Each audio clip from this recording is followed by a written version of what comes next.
I'm Joe. Today, on Next Level Bullshit, we're visiting the land down under.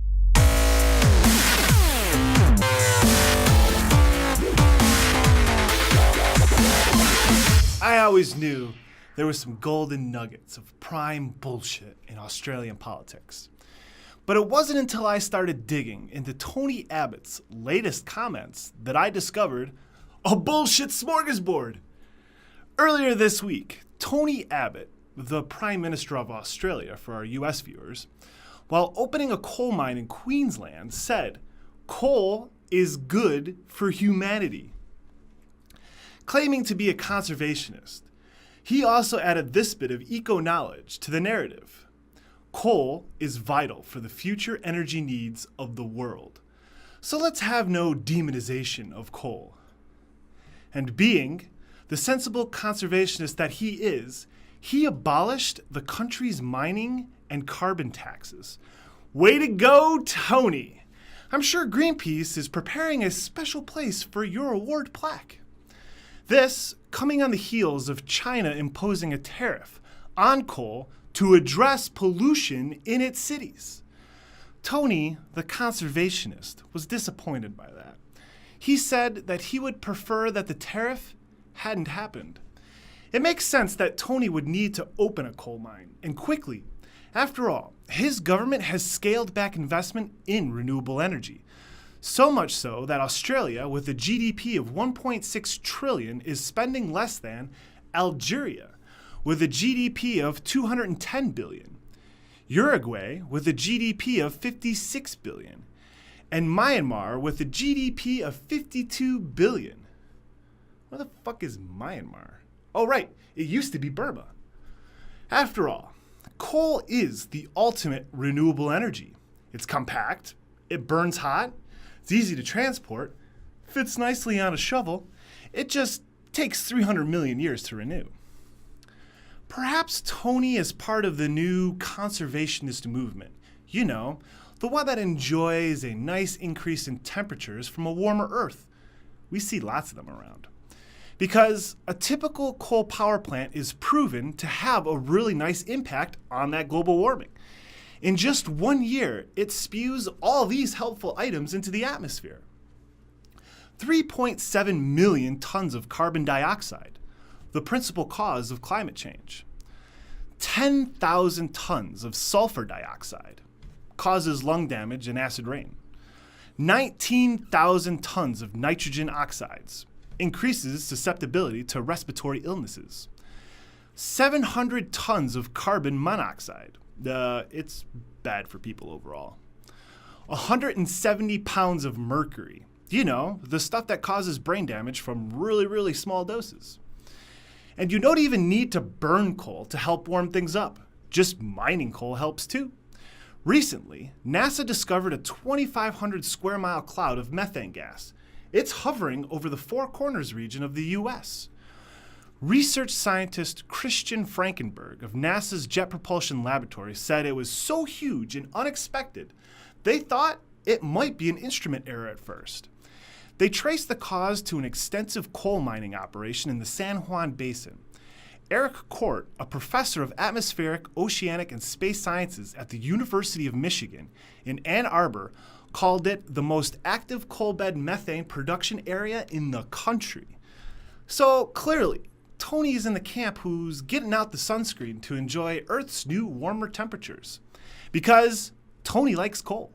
He called the decision of the Australian National University to divest its investments from fossil fuel companies as a stupid decision. You see, Tony is just fighting the good fight to do right by his buddies, the lobbyists.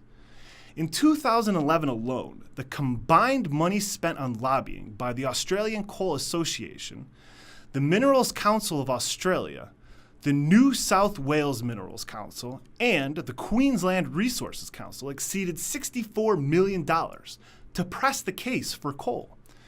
And recently, some experts speculate that the 2013 spending is nearly doubled.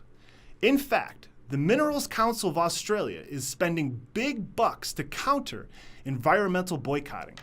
They launched the AstroTurf campaign, Australians for Coal. Isn't that nice? And they have a staff of over 30 who are working to stop the divesting of fossil fuel corporations by socially conscious activist investor groups. They've also tossed considerable money and effort into reversing the investment trend away from renewable energy and back into coal. Tony's just a good guy, doing exactly what his friends are asking for, and he even broke campaign promises to help them out. He broke a promise to spend $2.5 billion on the Emissions Reduction Fund and to have 1 million more solar roofs across Australia and at least 25 solar towns. And he also scrapped the Australian Renewable Energy Agency, defunded the Environmental Defender's Office, which is a network of community legal centers providing free advice on environmental law. Oh, Tony, you've been called the most hated prime minister on the planet, but we love you, and your bullshit smorgasbord, that runs wide and deep. You are an amazing next-level bullshit with a loving kiss. So let's keep the climate change turd rolling, shall we? This week's everyone's favorite conservative whipping boy, Paul Lion Ryan, showed everyone his continued deep denial. During a debate for Wisconsin's 1st congressional district, the moderator asked if he thought that human activity had anything to do with climate change. Climate change is in large part due to human activity. I don't know the answer to that question, and I don't think science does either. Okay, Paul. Let's pivot over to one of the precious few government entities that relies on a shitload of science and tends to give no fucks about politicians like you. The Department of Defense. Defense Secretary Chuck Hagel released a landmark report in which the Pentagon declares climate change as an immediate risk to national security. Let's repeat that. It's kind of important. An immediate risk to national security. He said this in a military gathering in Peru and also urged upon South American defense leaders to be part of the global discussion on climate change. He said militaries must be clear-eyed about the security threats presented by climate change, and we must be proactive in addressing them, and that climate change is a threat multiplier. Fuck yeah. The 20-page 2014 Climate Change Adaptation Roadmap warns that rising sea levels could flood coastal military bases in the United States and around the world. Droughts and extreme weather create vulnerability for training areas and will complicate surveillance and reconnaissance. And monitoring of once frozen Arctic sea lanes is now critical. There's lots more, and much of it sounds like a liberal's global warming wet dream come true. But don't take our word for it. Go to thenlbs.com, select this video, and download the full report from there. So, Paul, you once proposed folding the Department of Energy into the Department of Defense. So clearly you trust the people at the Pentagon. Follow their lead and get yourself some science. You're next level bullshit. And finally, we couldn't resist. Fangate. There was some unintended high comedy at the gubernatorial debate in Florida. Governor Rick Scott refused to step on stage. He didn't like the fan that his opponent, Charlie Crist, had under his podium, citing that no electronic devices were allowed. The moderators explained why Scott refused to participate. Governor Crist has asked to have a fan, a small fan, placed underneath his podium. The rules of the debate that I was shown by the Scott campaign say that there should be no fan. Somehow there is a fan there, and for that reason, ladies and gentlemen, I am being told that Governor Scott will not join us for this debate.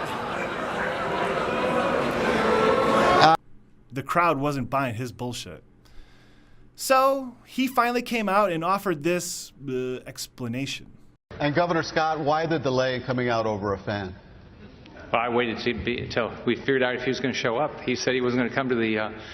He said he was going to come to the debate. So why come out until he's ready? An electric device is not an electronic device. You are brutally awesome. Extreme bullshit. And there it is. Episode 13 in the can. I want to thank all our viewers and commenters for your support, especially Lorenzo Garcia, who likes the way I say, "What the fuck?" If you have an idea for something we should cover, send us a tweet with hashtag NLBS. Or tell us what you think is next level bullshit in your own YouTube video. If we like it, we'll use it. You can also email me ideas at joe@nextlevelbullshit.com. We'll see you next week with another episode. Follow us on Twitter, subscribe on YouTube, and watch all our shows on nextlevelbullshit.com. Until then, thanks to Tony Abbott, get your SPF 1000 sunscreen out. It's gonna get hot.